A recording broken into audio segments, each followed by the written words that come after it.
Hello and welcome. Today we're going to get back to basics and ask a pretty fundamental question. What are the building blocks of everything we eat?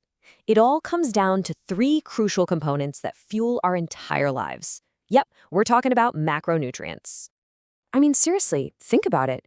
You look down at your plate, whether it's a sandwich, a salad, a bowl of pasta, and you just see, well, food. But what are the core parts of it that actually fuel your body, build your muscles, and keep everything running smoothly? That's exactly what we're breaking down today. The answer is macronutrients, and the name really says it all, right? Macro just means large. These are the nutrients your body needs in the biggest amounts to function day to day. They are the three superstars of nutrition: protein, fat, and carbohydrate, and each one plays a totally unique and vital role.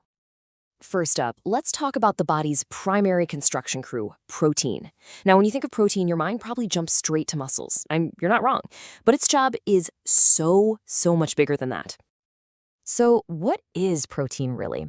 Well, at its core, it's just a long chain of smaller molecules called amino acids. The easiest way to think of them is like little Lego bricks. Your body takes these bricks from the food you eat and uses them to build and repair absolutely everything, from your skin and hair to your organs and crucial enzymes. And its job description is massive.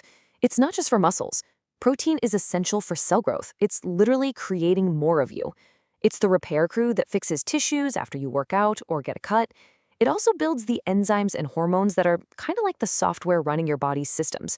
And hey, in a pinch, it can even serve as a backup energy source. It's the ultimate multitasker. But with protein, you're always looking for the Goldilocks zone. Not too little, not too much. Get too little and you can run into issues like brittle hair and nails or a weakened immune system, but too much can also be a problem, leading to things like dehydration or putting a strain on your kidneys. So yeah, balance is definitely key. This brings up a really important question. If proteins are just made of amino acids, does it really matter where we get them from? Are all protein sources basically the same? And the answer is a big, fat no. Proteins really come in two main flavors. First, you have high biological value, or HBV proteins. These are complete. They contain all the essential amino acids our bodies can't make on their own. You find these in sources like meat, fish, and eggs. On the flip side are low biological value, or LBV proteins. These guys are missing one or more of those essential building blocks. You'll typically find these in plants like beans, nuts, and pulses. So if you're eating mostly plant-based proteins, how do you get everything you need? The solution is actually brilliant and pretty simple. It's called protein complementation. You just combine different LBV protein sources in the same meal, and together they create a complete set of essential amino acids. And this is the perfect example.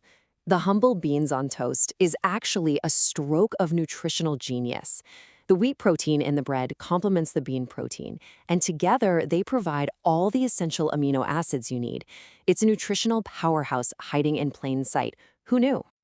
All right, let's move on to our second macronutrient, and this is one that has had a seriously bad reputation: fat. For decades, we've been told fat is the enemy, but you know what? The truth is a lot more interesting. Our bodies absolutely need it, not just for energy, but for protection. So why do we need it? Well, for one, it's our most concentrated energy source, packing more than double the punch of carbs or protein.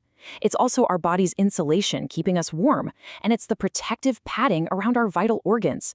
And here's a really big one. Certain vitamins, like A and D, are fat-soluble, which means you literally cannot absorb them without some fat in your diet. Now, just like with protein, not all fats are the same. You've probably heard about saturated versus unsaturated fats. The chemistry is pretty straightforward. Saturated fats are full of hydrogen atoms, which lets them pack together tightly. That's why they're solid at room temperature, like butter. Unsaturated fats have kinks in their structure, so they can't pack as tightly, and that's why they're liquid, like olive oil. So what's the big takeaway here? It's all about balance. The general guideline is that fat should make up less than 35% of your total daily energy. And the real key within that number is making sure the majority of it is coming from those healthier, unsaturated sources we just talked about. And finally, let's talk about the body's favorite #1 source of power: carbohydrates. If your body is a car, carbs are the high-octane gasoline that makes it go, go, go. The carbohydrate family has a few different branches. At the simplest level, you've got monosaccharides. These are single sugar molecules like glucose that get absorbed super fast. Join two of those together and you get a disaccharide, like your everyday table sugar. But when you link a whole bunch of them into long chains, you get polysaccharides, or what we call complex carbs, like starch. These take longer to break down, which gives you that slow, steady energy release. Now, there's one special type of complex carb we have to talk about, the unsung hero of the carb world, dietary fiber. It's a complex carb, all right, but it comes with a fascinating twist that makes it incredibly good for you. So here's the magic trick of fiber. Our bodies can't actually digest it, and that's precisely what makes it such a superstar. As it passes through your system, it helps keep things moving smoothly, if you know what I mean. It also helps you feel fuller for longer, and it plays a huge role in maintaining a healthy gut.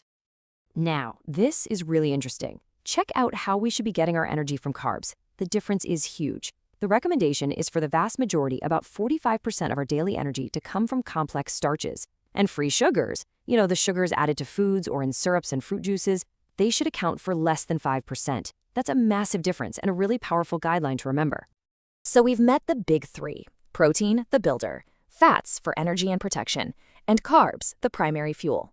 Now let's put it all together and see what a balanced approach really looks like.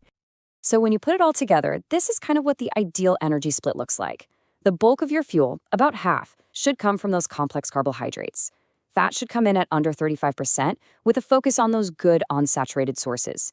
And that leaves about 15% for protein to handle all of its crucial building and repair jobs. So let's just do a quick recap of the key takeaways. For protein, the big thing is to combine your sources, especially if they're plant-based, to get all your essential amino acids. For fats, it's simple. Prioritize unsaturated over saturated. And for carbs, focus on complex starches and fiber, and keep those free sugars to an absolute minimum. So there you have it. You now understand the big three, the fundamental components that make up your food and fuel your body. The only question left is, now that you're armed with this knowledge, how are you going to build your next plate?